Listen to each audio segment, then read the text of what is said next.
Hey everybody, welcome back, or for those of you that are new, my name is Susan. I am a freelance fiction editor specializing in science fiction, fantasy, and romance. If you missed last week, I introduced a new series. We are going to be talking about Michael Hague's 6-stage plot structure. And this week we're going to be talking about stage 1, which is the setup. So where should your story begin? And how can you figure that out? The setup stage of your story should include a prologue, if any, and opening chapters to introduce the main character and the world leading up into the opportunity or inciting incident, so the first turning point of the 6-stage structure. In screenwriting terms, this is about the first 10% of the story. Books are a bit more malleable, so it isn't necessarily 10%. Although if you read on a Kindle, I love that you can look at the percentage at the bottom. So the next time you're reading your books, pay attention to how long the beginning is, that percentage at the bottom. It's really interesting to see how close that ends up being, because while it can be varied, books do end up being somewhere around the 10-15% range as far as how long the opening goes to the inciting incident.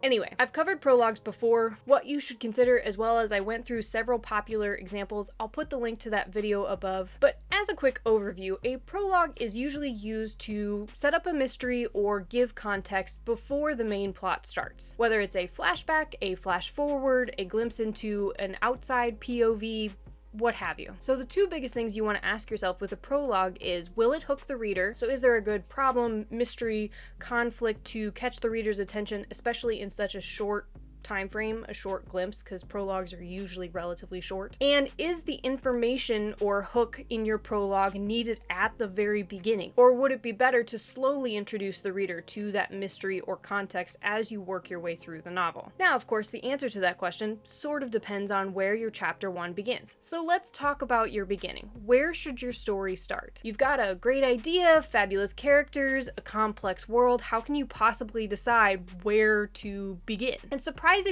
the beginning is arguably one of the most overlooked parts of a story. Authors tend to worry about prologues. Should they have one? Shouldn't they? What it should show, their first sentence or scene within chapter 1, and then the concern generally jumps to the inciting incident. But overlooking the beginning, the part between the first sentence and the inciting incident, is a lot of the reason why many books fall flat. The beginning is where the reader really gets to dive into the main character's shoes and relate, understand, and root for them. Notice I did not say like. Love a good anti-hero. Anyway, so with all that in mind, let's talk about how you can figure out where your story should start. So what do you need for a good beginning? You need to introduce your main character or your main characters. You need to show them in their everyday norm, so before the opportunity inciting incident, and you need to slowly start your world building. It sounds simple, but because that list is so vague, so many authors get caught up in where they should begin. So let's break it down. First and foremost, introduce your main character. What situation in your character's life best shows who they are and what the reader needs to know about them? Their personality, their job, their looks, their details. Maybe it's a family gathering, maybe it's a regular day at work, maybe it's hunting through haunted woods on a bounty hunting job. Whatever. But the best openings for stories are where you're going to be able to show through action or interaction, so dialogue, everything about the character that the reader needs to know, without straight out needing to say who or what they are. You really want to avoid info dumping or awkward dialogue where characters are over-explaining or stating things that the other character should already know because they're telling just for the sake of the reader. So finding a scene where you can show that information or where that information comes up naturally in that dialogue is key. And keep in mind that the reader doesn't need to know everything up front. Is it important that we know the main character's hair color or height? Maybe, if it's important to that scene. If maybe they've always been picked on for having red hair or being super tall, and that's a part of what you want to show as their life and how hard it is, or their personality, then pick a scene where that can be demonstrated. So maybe it's they're in high school and they get picked on and you can see how much it hurts them, or they get picked on and they, have a sarcastic comment to give back, something like that. Not only are you showing what they look like, but also you're showing a bit about their personality, their emotions, and you're combining all of that into being able to put the reader in their shoes versus just saying, she has red hair, She was always picked on for it and she hated it.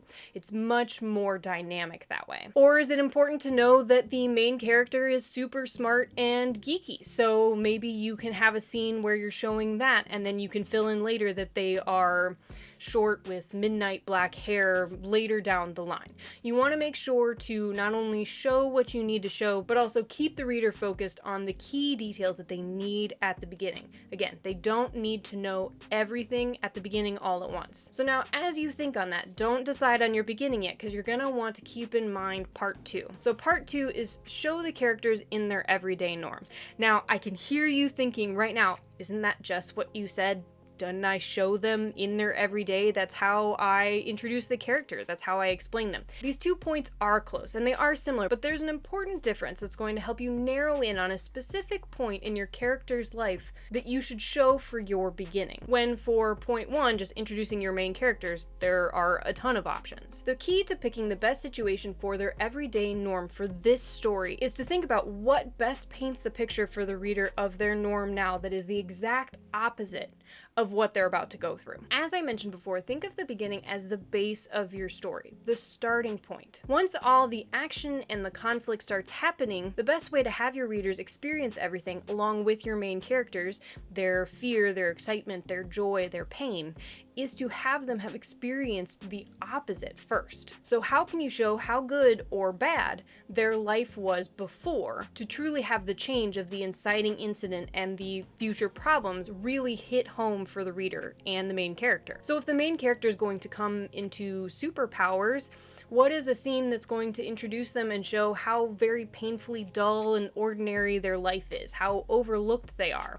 Or if they're going to come into a ton of money, show how hard their life is without it beforehand. Or if they're about to run into a crazy, extroverted love interest, show how much they are set in their ways and regimented and very, very sort of stuck in life. And so on and so forth. You can see where I'm going with this. So then finally, the last part to consider is how you're going to slowly add in your world building. So once you have a scene or a few scenes in mind that introduce the main characters and show their everyday normal, you'll want to consider if any of those scenes naturally show or introduce some of the world to your reader. One of the biggest weaknesses with openings is when authors try to fit in too much world building, too much information at once, and they overwhelm the reader, and then the beginning feels very clunky and inaccessible. The key to avoiding this is a few things. First, try to find a scene where the reader is experiencing or learning about the world firsthand with the main character versus needing a character to explain it to them. Again, jumping back to an earlier point I made where you want to have either the action or interaction, dialogue, feel natural. You want to avoid having your characters have to explain something to each other just for the reader's sake. Second, evaluate the backstory and world building you want to give and see if it's needed right then. It's all good information and probably needed at some point, which is the trap that authors fall into. But if you drill down into the purpose of the scene that you chose, why that scene works best for introducing the character and their norm, what you're trying to show the reader, you'll probably be able to narrow in on exactly what the reader needs to know at a minimum at the beginning, and then you can expand from there as you continue to dive further into the story and your characters. So you have to go into it with realistic expectations of what you can expect a reader to understand and remember. A delicate balance between making sure the story makes sense, the reader has enough to understand, while also not overwhelming them with tons of names, dates, geography, everything like that. So putting these 3 needs together for your beginning, consider what scene or scenes